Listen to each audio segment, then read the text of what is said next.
Le 1er avril 2026, le monde a regardé une fusée déchirer le ciel de Floride et a applaudi. Nous avons célébré. Nous avons partagé les images. Nous avons dit que c'était le début d'une nouvelle ère. Et nous avions raison. C'est une étape extraordinaire dans l'histoire de l'exploration humaine. Mais dans l'euphorie collective, nous avons oublié quelque chose. Nous avons oublié ce que nous envoyions ces 4 personnes affronter. Pas l'inconnu romantique des films de science-fiction, pas l'aventure héroïque des manuels scolaires, mais la réalité physique, brutale et précise de ce que signifie quitter la Terre. Ce que l'espace fait réellement aux corps humains. Ce que la Lune est réellement.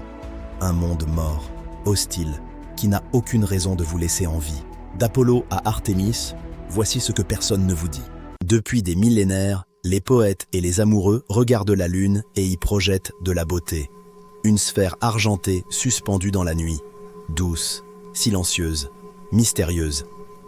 Il n'y a aucune romance sur la Lune.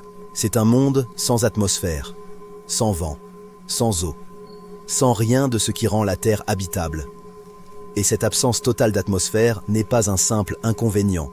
C'est une accumulation de dangers mortels qui se superposent les uns aux autres. Le sol lunaire est recouvert de régolithes. Contrairement au sable terrestre, dont les grains sont arrondis par le vent et l'eau, les particules de régolithes lunaires sont microscopiquement acérées. Des éclats de verre à l'échelle nanométrique. Elles conservent leurs arêtes tranchantes indéfiniment. Lors des missions Apollo, cette poussière s'infiltrait partout. Elle usait les combinaisons spatiales. Elle s'accrochait aux équipements. Les astronautes en ramenaient sur leurs combinaisons dans la cabine. Buzz Aldrin a décrit l'odeur comme celle de la poudre à canon brûlé. Si un astronaute inhalait ce régolithe, les particules se logeraient de manière permanente dans les alvéoles pulmonaires.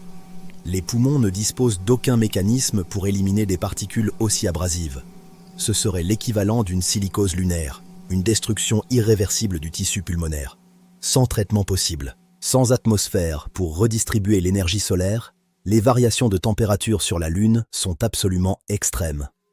Dans la lumière directe du Soleil, la surface atteint 120 degrés Celsius. Dans l'ombre permanente d'un cratère, elle descend à moins 230 degrés. Ces deux zones peuvent être séparées de quelques mètres. Il n'y a pas de transition progressive. Juste 2 environnements thermiques radicalement incompatibles avec la survie humaine, côte à côte. Mais la poussière n'est que le début. Entre la Terre et la Lune, il y a 384 000 km de vide quasi absolu. Et ce vide n'est pas seulement une absence. C'est un environnement activement hostile à toute structure physique. Des micrométéorites traversent cet espace à des vitesses comprises entre 20 000 et 70 000 km par heure. Des fragments de roches et de poussière. On ne les voit pas venir.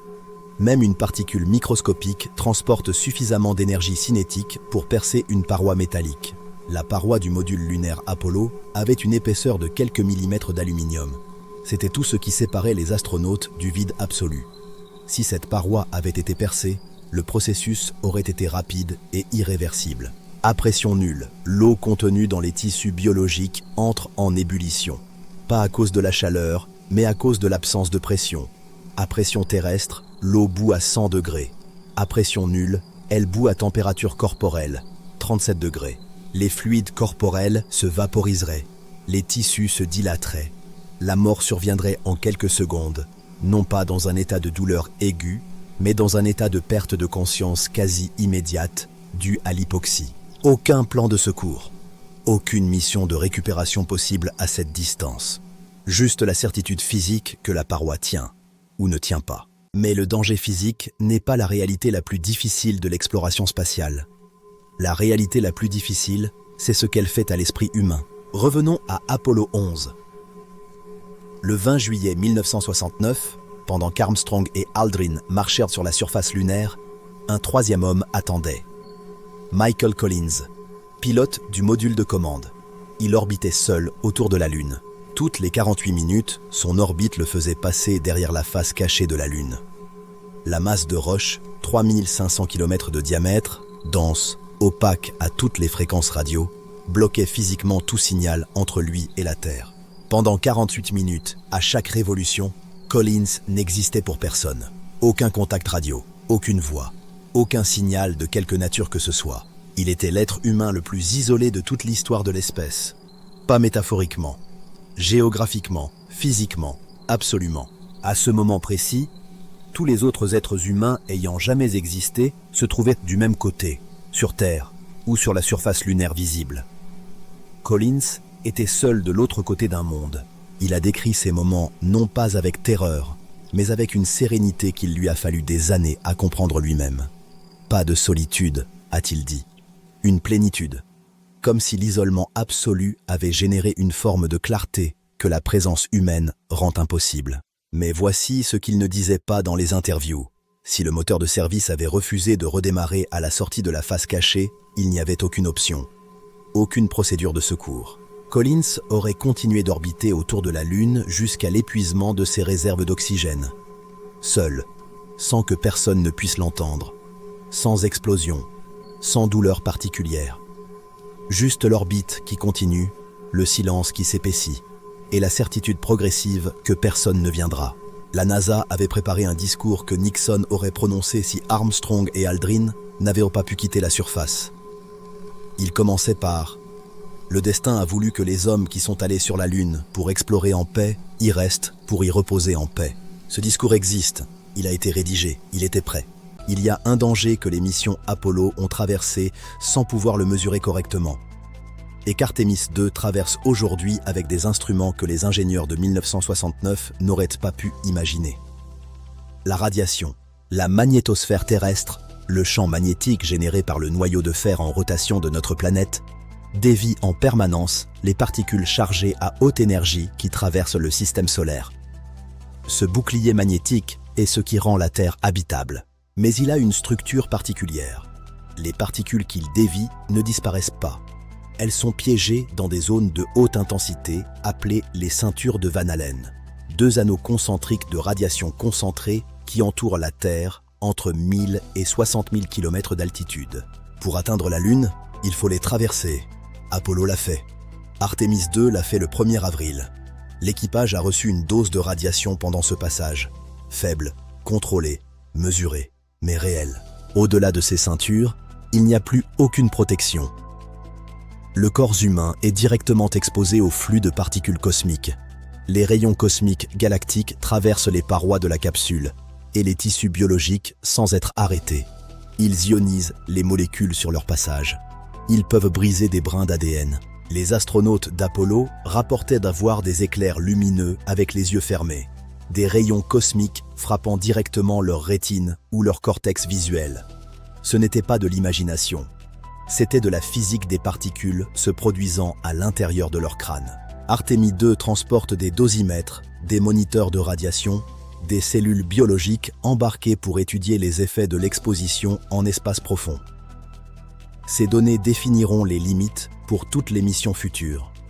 Parce que pour aller sur Mars, l'exposition à la radiation n'est pas un risque marginal. C'est potentiellement le facteur limitant de l'exploration humaine interplanétaire. Stellar Depth, la science spatiale expliquée sérieusement. À bientôt dans l'obscurité. Avant de conclure, il faut être honnête sur les limites de ce que nous venons de voir. Et c'est cette honnêteté qui distingue la physique du journalisme scientifique sensationnaliste. La correspondance ADS-CFT fonctionne dans un univers théorique avec une géométrie très particulière, un espace anti-de Sitter avec une courbure négative constante et une frontière bien définie. Notre univers réel n'est pas comme ça. Il est en expansion accélérée, avec une courbure positive à grande échelle, sans frontières claires. Il ressemble beaucoup plus à un espace de Sitter, DS, qu'à un espace anti-de Sitter, ADS. Personne n'a encore trouvé le dictionnaire holographique pour notre univers réel. La correspondance DS-CFT existe comme programme de recherche, mais elle est beaucoup moins bien comprise que ADS-CFT. Des centaines de physiciens travaillent dessus dans les meilleures universités du monde, sans résultat définitif à ce jour. Donc non. Le principe holographique n'est pas une preuve que nous vivons dans une simulation. C'est une structure mathématique puissante et opérationnelle dans des univers théoriques spécifiques, dont on cherche encore à comprendre si et comment elle s'applique aux nôtres. Ce qui est établi, l'entropie d'un trou noir est proportionnelle à sa surface. Le rayonnement de Hawking existe. La correspondance ADS-CFT fonctionne et prédit des résultats expérimentaux vérifiables. L'information semble être préservée, Hawking lui-même l'a reconnu en 2004. Ce qui reste ouvert. Comment étendre le principe holographique à notre univers réel? Si l'espace est vraiment émergent, ce que ça signifie pour une théorie quantique de la gravité. Stellar Depth couvre la science derrière les missions, pas les communiqués de presse, la physique réelle. Si c'est ce que vous cherchez, abonnez-vous. À bientôt dans l'obscurité. Et quand tout sera terminé, quand ils auront survécu au survol lunaire, quand ils auront traversé 2 fois les ceintures de Van Allen, quand ils auront enduré 10 jours dans une capsule guère plus grande qu'un placard, il leur restera encore une épreuve. La rentrée atmosphérique. Orion frappera l'atmosphère terrestre à environ 40 000 km/h. C'est la vitesse la plus élevée jamais atteinte par un vaisseau habité lors d'une rentrée atmosphérique.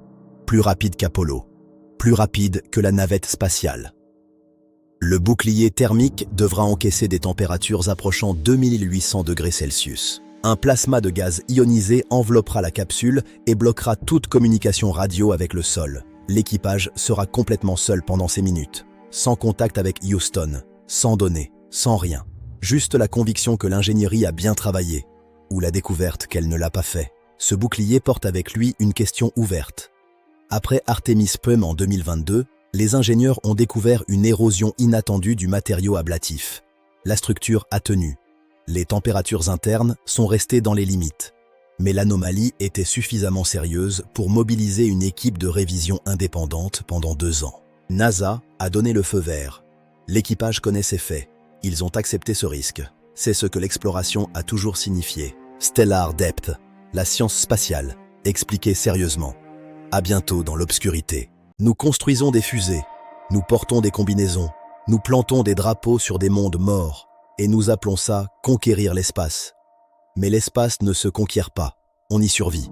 Pour de brefs moments, avec des systèmes d'une complexité extraordinaire, dans des enveloppes de métal dont les parois font quelques millimètres, portés par des réservoirs de carburant qui brûlent à des milliers de degrés, dans un environnement qui n'a aucune raison de nous laisser en vie et qui s'en fiche complètement que nous le tentions ou non.